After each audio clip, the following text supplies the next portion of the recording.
Laughter echoed through the crystal ballroom as the elite awaited the ultimate humiliation. A notorious syndicate boss was supposed to publicly reject the overweight heiress pushed into his arms.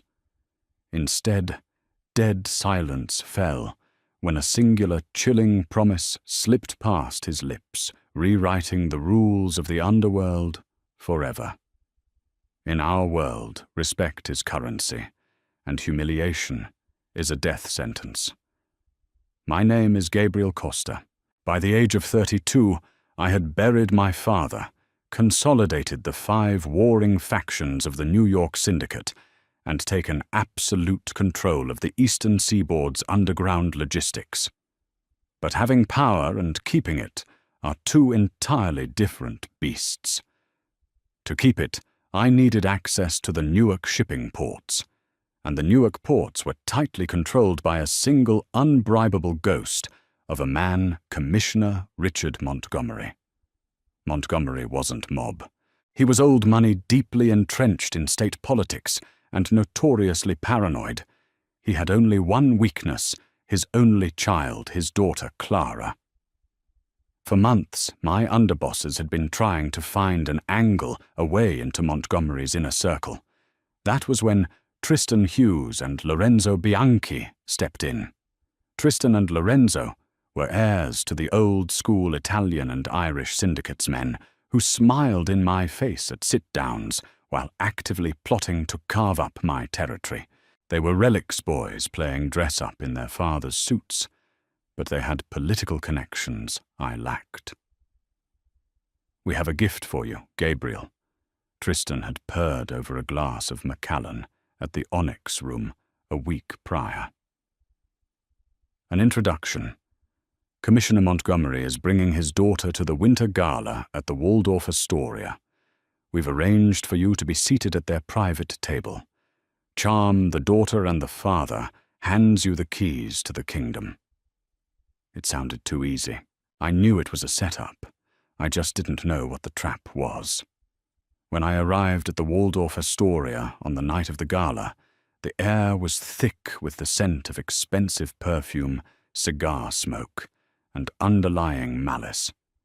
The room was a sea of custom tuxedos and glittering designer gowns. I navigated the floor, shaking hands with senators, and made men alike my eyes, scanning for Montgomery. I found Tristan and Lorenzo waiting by table 1.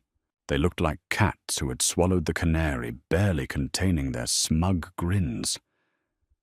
"Gabriel," Lorenzo said, clapping me on the shoulder. "Allow us to introduce you to your future bride, Clara Montgomery." He stepped aside. The trap sprang shut, and the sheer cruelty of it hit me like a physical blow. Clara Montgomery was not the typical high society heiress. In a room full of starved, surgically enhanced socialites, Clara stood out like a target painted in neon. She was fat. There is no polite, euphemistic way to describe the reality of what the room saw, and there was no hiding it under the sprawling layers of her dark emerald marchesa gown. She was heavily overweight, thick arms, a wide waist, and a soft, round face that was flushed deep red with sheer agonizing embarrassment. She stood beside her father, clutching a sequined evening bag so tightly her knuckles were white. She was sweating slightly under the heat of the massive crystal chandeliers, visibly struggling to breathe through what I could only imagine was a crippling wave of social anxiety. The silence around our table was deafening, followed immediately by the rapid, venomous buzzing of whispers. Tristan and Lorenzo hadn't just set me up. They had engineered a public spectacle designed to destroy me. In their minds, they had backed me into an impossible corner. If I played the gentleman and courted the fat girl, my ruthless reputation would be shattered. I would become the laughingstock of the 5 families, seen as a desperate, weak man who would stoop to anything for a shipping lane. Blood in the water. But if I reacted the way they expected me to, if I scoffed, turned my back, or insulted her to save my pride, Richard Montgomery would witness the public humiliation of his beloved daughter. He would lock down the ports forever, strangling my empire's cash flow and inciting a mutiny among my capos. It was a brilliant, vicious checkmate. I looked at Tristan. His eyes were dancing with malicious glee. He was waiting for the eruption. He was waiting for the famous Costa temper to flare up and burn my own empire to the ground. Then I looked back at Clara. Most people in her position would be looking at the floor, praying for the ground to swallow them whole. But as my eyes met hers, I saw something that stopped me dead in my tracks. She wasn't looking down. She was looking right at me. Behind the flushed cheeks and the trembling hands was a pair of sharp, highly intelligent dark brown eyes. She knew. She knew exactly what this was, what Tristan had done, and she knew she was being used as a prop in a game of monsters. The profound sadness in her gaze wasn't for herself. It was a silent, resigned acceptance of the cruelty of the world. She didn't pity herself. She endured it. In that fleeting second, I saw more strength in this trembling, heavy-set woman than I had ever seen in the hardened killers that surrounded me. Miss Montgomery. I said, my voice cutting through the whispers like a serrated blade. I stepped forward, bypassing Tristan entirely, and extended my hand. Gabriel Costa. It is an absolute honor. Clara hesitated.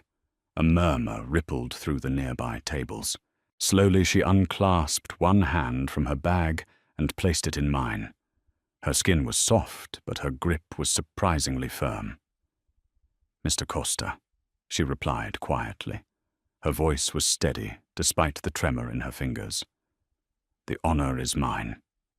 I pulled out a chair for her, a custom-reinforced seat that Tristan had undoubtedly arranged just to highlight her size. I sat directly beside her, ignoring the incredulous stares of the men who had planned my downfall. The game was on, but I wasn't playing by their rules anymore. The dinner was a masterclass in psychological torture. Every course brought a new, thinly veiled insult from across the table. Tristan and Lorenzo, emboldened by their own perceived cleverness, began to push the boundaries of their joke. So Gabriel, Tristan said loudly, as the waiters cleared the appetizer plates, ensuring his voice carried to the neighboring tables. I understand you're looking to expand your operations. Taking on a lot of heavy cargo, I hear. It requires a man with a very broad capacity to handle such massive burdens. Lorenzo snickered into his wine glass. Across the room, a few prominent mob wives hid their smiles behind crystal flutes of champagne. Beside me, Clara flinched. It was a microscopic movement, but I felt the shift in the air. She carefully folded her napkin and placed it on her lap, her eyes fixed perfectly on the center of her empty plate. My daughter handles the logistics for the family trust, Commissioner Montgomery said, gruffly, oblivious to the double meanings, though his eyes darted nervously around the table. She's brilliant with numbers. Oh, I have no doubt Clara knows her way around large figures. Lorenzo chimed in, a cruel smirk playing on his lips. My jaw locked. Underneath the table, my hand balled into a fist so tight my knuckles ached. I had murdered men for far less than a sideways glance. Yet here were two silver spoon cowards, openly mocking a woman simply for existing all to get at me. I leaned closer to Clara. "Ignore them," I murmured, keeping my voice so low only she could hear. "They are dead men walking." She didn't look at me, but she whispered back, her voice barely a breath. "You don't have to defend me, Mr. Costa. I know why I'm here. I know I'm the joke. Just endure it, get the port deal from my father, and you never have to look at me again." The resignation in her voice hit me harder than a bullet. She had spent her entire life being the punchline written off and discarded because she didn't fit into a sample-sized dress. She had accepted her role as collateral damage in the games of powerful men. Not today, I thought. Not in my presence. The main course arrived. The tension in the room had reached a boiling point. Everyone was watching our table, waiting for the inevitable moment when I would snap and reject her. They wanted to see the Costa air break. Tristan stood up, tapping his silver fork against his champagne flute. Clink, clink, clink. The ballroom fell completely silent. The orchestra ceased playing. Hundreds of eyes turned toward table 1. Ladies and gentlemen, Tristan projected his voice, echoing off the vaulted ceilings. I'd like to propose a toast to Gabriel Costa, a man who has always taken whatever is placed in front of him. A man who isn't afraid to take on the biggest challenges in the room. More muffled laughter. Clara squeezed her eyes shut. A single tear betrayed her slipping down her cheek, catching the light of the chandeliers. We wish you and your beautiful new prospect the best of luck. Tristan finished, raising his glass directly at me. May your union be as substantial as she is. Open laughter erupted from the Bianchi and Hughes tables. It was time. I didn't rush. I slowly reached into my jacket, withdrew a monogrammed silk handkerchief, and gently wiped the tear from Clara's cheek. The tenderness of the action sent a shock-wave of confusion through the immediate vicinity. The laughter began to falter. I pushed my chair back. The scrape of the wood against the marble floor sounded like a gunshot. I stood to my full height, towering over the table. I didn't look at Montgomery. I didn't look at the crowd. I locked my eyes dead onto Tristan Hughes. The smirk slowly melted off Tristan's face as he realized I wasn't blushing. I wasn't embarrassed. I was radiating a cold, localized violence that froze the air in the room. Behind me, I heard the subtle rustle of fabric as 40 Costa soldiers, strategically stationed around the ballroom, simultaneously stepped forward, slipping their hands inside their jackets. The room went deathly still. You could hear a pin drop. I reached down and took Clara's hand, pulling her gently to her feet. She looked up at me, terrified, bewildered. I pulled her to my side, wrapping my arm securely around her waist, claiming her in front of the entire Eastern underworld. I looked back at Tristan, my voice dropping to a terrifying, echoing calm. She is mine. Your families are finished. 7 words. 7 words that shattered the carefully constructed hierarchy of the New York underworld. For 2 agonizing seconds, no one breathed. Tristan's face drained of all color, turning a sickly, ashen white. He opened his mouth to speak, to play it off as a joke, but the words died in his throat. Lorenzo took a physical step backward, bumping into a waiter. Gabriel. Tristan stammered, the bravado entirely gone. It was just a jest.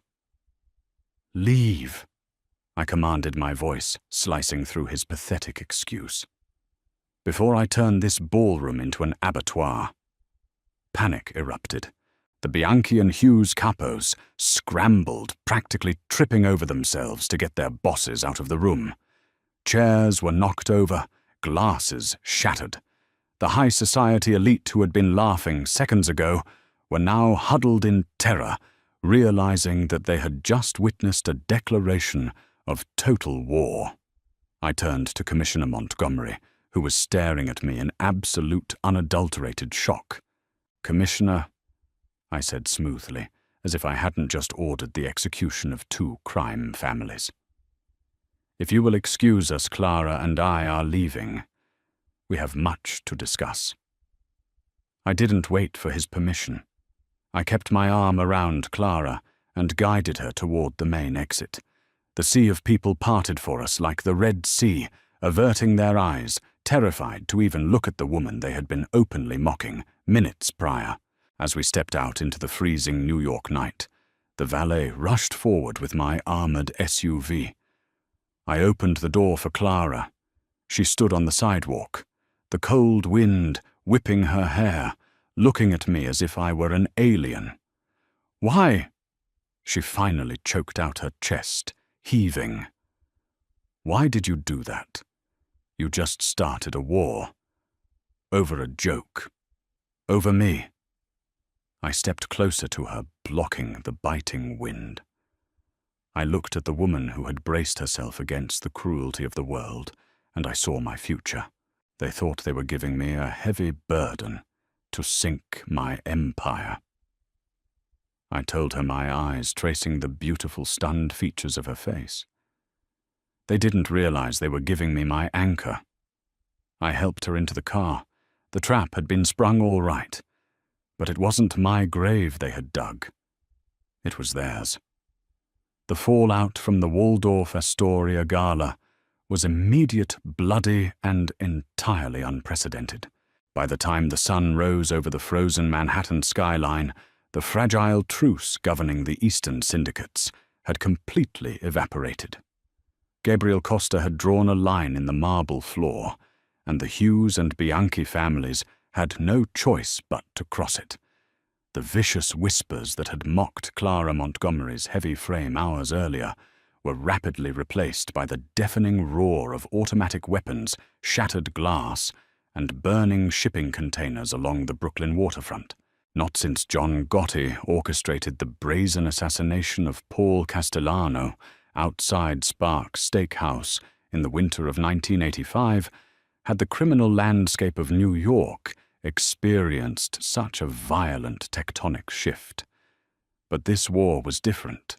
It was not fought over stolen shipments or historical vendettas. It was ignited because a reigning king had refused to let a woman be treated as a disposable jester. Within the fortified walls of the Costa estate in upstate New York, Clara Montgomery was placed under maximum protection. Gabriel's top capos, hardened men who had spent their lives surviving the streets, initially viewed her with deep skepticism. To them, she was the fat girl, a high society liability whose sheer physical presence had inadvertently started a massive turf war. They expected her to weep, to panic, or to demand her father send an army of state police to extract her. Clara did none of those things. Instead, on the third morning of the conflict, Clara walked into Gabriel's private war room. She wore a tailored charcoal blazer that draped elegantly over her wide hips and soft, thick curves. Her dark hair was pulled back into a severe utilitarian bun. She bypassed the heavily armed guards, ignoring their bewildered stares, and stopped directly in front of Gabriel's massive oak desk. "Your logistics are a mess," Clara stated, her voice devoid of the trembling anxiety she had displayed at the gala. She dropped a thick leather-bound ledger onto the desk with a heavy thud. "You are fighting Tristan and Lorenzo with bullets. That is archaic and expensive. You want to destroy them, you suffocate their wallets." Gabriel looked up from his maps, a slow, dangerous smile spreading across his face. He gestured for his men to step back. "Explain." Clara leaned over the table, her presence commanding the room despite the initial prejudices of the men surrounding her. Tristan Hughes relies on the South Brooklyn ports to smuggle untaxed luxury vehicles and weapons. Lorenzo Bianchi uses the garment district fronts to launder the cash. My father controls the port authorities, yes, but I manage the blind trusts and shell corporations that fund the union bosses operating those docks. She tapped a manicured, plump finger against a specific shipping route on Gabriel's map. They thought I was just a heavy, useless prop.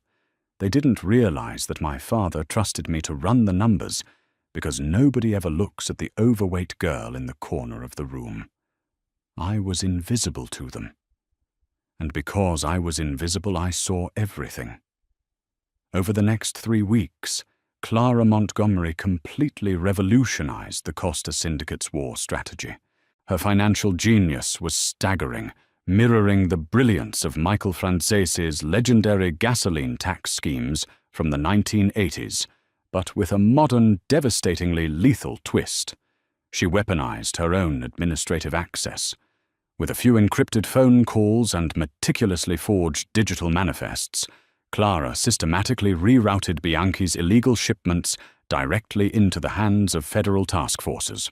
She froze the Hughes family's offshore accounts by triggering automated audits that choked their cash flow to a dead stop.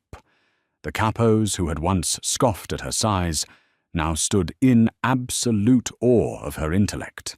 The fat girl was single-handedly starving their enemies into submission without firing a single shot.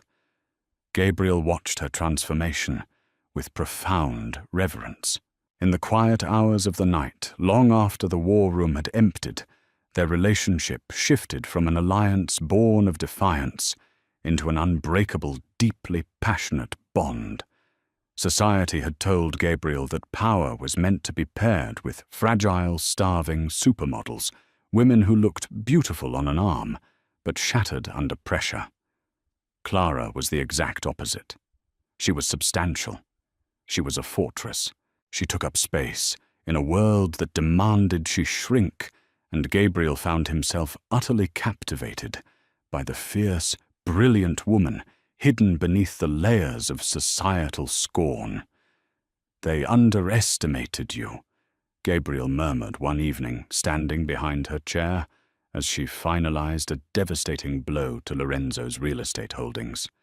He rested his hands gently on her broad, soft shoulders, leaning down to press a kiss against her temple. Clara paused, her thick fingers resting gently on the keyboard. She looked up at him, her dark eyes reflecting the glow of the monitors. "They underestimated us both, Gabriel. They thought you were a brute, fueled only by anger, and they thought I was a joke. We are going to show them exactly what happens when the punchline hits back. Desperation is a foul scent, and by the 4th month of the Costa War, Tristan Hughes and Lorenzo Bianchi absolutely reeked of it.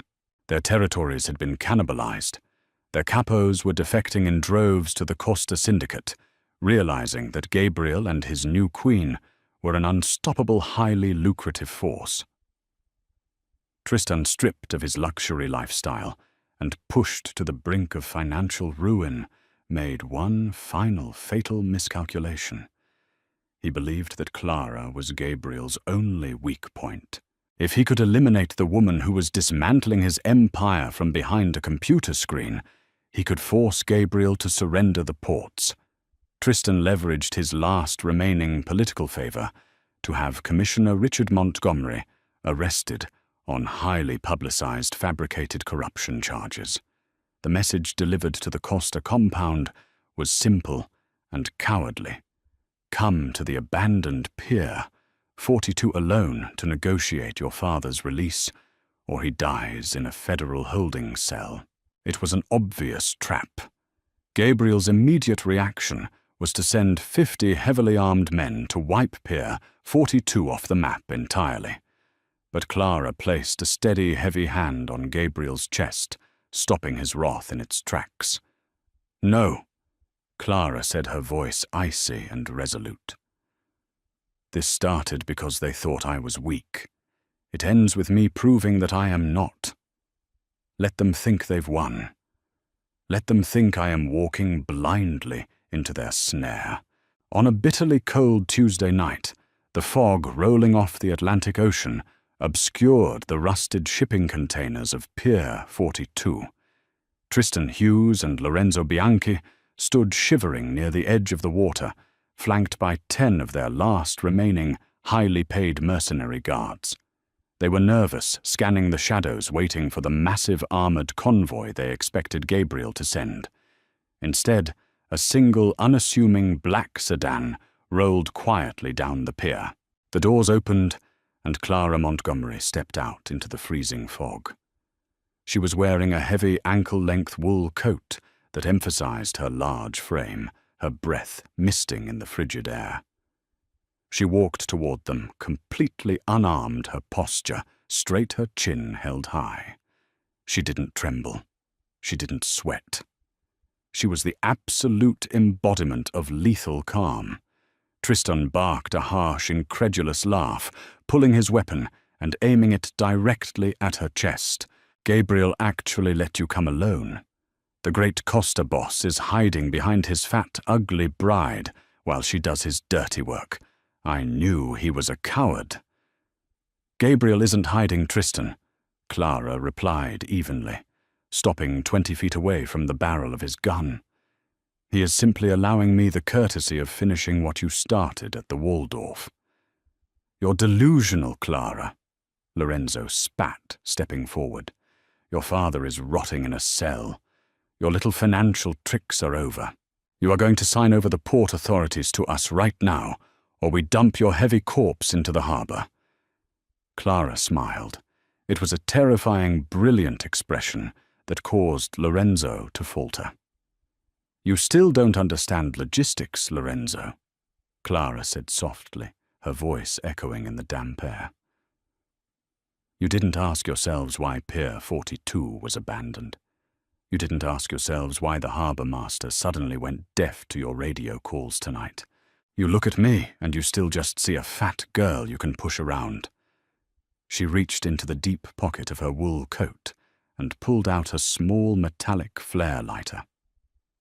"I didn't come here to negotiate for my father," Clara stated, her eyes locking onto Tristan's panicked face. "My father is already sitting comfortably in Gabriel's private study sipping scotch. The federal agents you bribed were actually on my payroll. You see, while you were busy trying to humiliate me, I bought your men. I bought this pier. I bought your very lives." Clara flicked the lighter, the bright red flame hissing to life in the darkness. "And Gabriel didn't let me come alone," she finished. "He just let me go first." Clara tossed the flare over her shoulder onto the damp concrete. The moment the red light illuminated the fog, the shadows around Tristan and Lorenzo came alive. From atop the rusted shipping containers, from the dark crevices of the warehouse, and from the freezing water of the harbor itself, Gabriel Costa's elite strike force materialized. Dozens of laser sights cut through the mist, instantly painting the chests and foreheads of Tristan Lorenzo and their remaining mercenaries. Gabriel emerged from the fog directly behind Clara. He didn't look like a mob boss. He looked like the Grim Reaper in a tailored overcoat. He stepped up beside her, wrapping his arm possessively around her wide waist, his eyes burning with a dark, unyielding fury as he looked at the two men who had tried to turn his queen into a punchline. Tristan dropped his weapon, falling to his knees as the realization of his total, inescapable defeat washed over him. Lorenzo was openly weeping, begging for mercy to an empty sky. 7 words, Tristan." Gabriel's voice boomed over the sound of the crashing waves. "I gave you 7 words at that gala. She is mine. Your families are finished." "Did you really think I was bluffing?" "Gabriel, please," Tristan choked out, raising his shaking hands. "We surrender. Take the ports. Take it all. Just let us walk away." Gabriel looked down at Clara. He didn't issue the order. He deferred to the true mastermind of the Empire. "What do you think, Maya Regina?" "Do we let them walk?" Clara looked at the men kneeling in the dirt before her. She thought of the lifetime of cruel jokes, the vicious sneers the society that had demanded she apologize for taking up space in the world. She had spent her life shrinking to make small men feel big. She was done shrinking. "No," Clara said, her voice completely devoid of pity. "Take out the trash." Gabriel nodded to his men. The deafening roar of gunfire shattered the silence of the harbor, echoing across the water and signaling the absolute final end of the old regime. The Costa War was over. The eastern seaboard had been conquered not by brute strength alone, but by the brilliant, unstoppable mind of the woman everyone had foolishly discarded. Months later, Gabriel and Clara Costa were married in a private ceremony overlooking the Mediterranean Sea. The criminal elite from across the globe attended, bowing their heads in absolute deference when the new queen of the syndicate entered the room.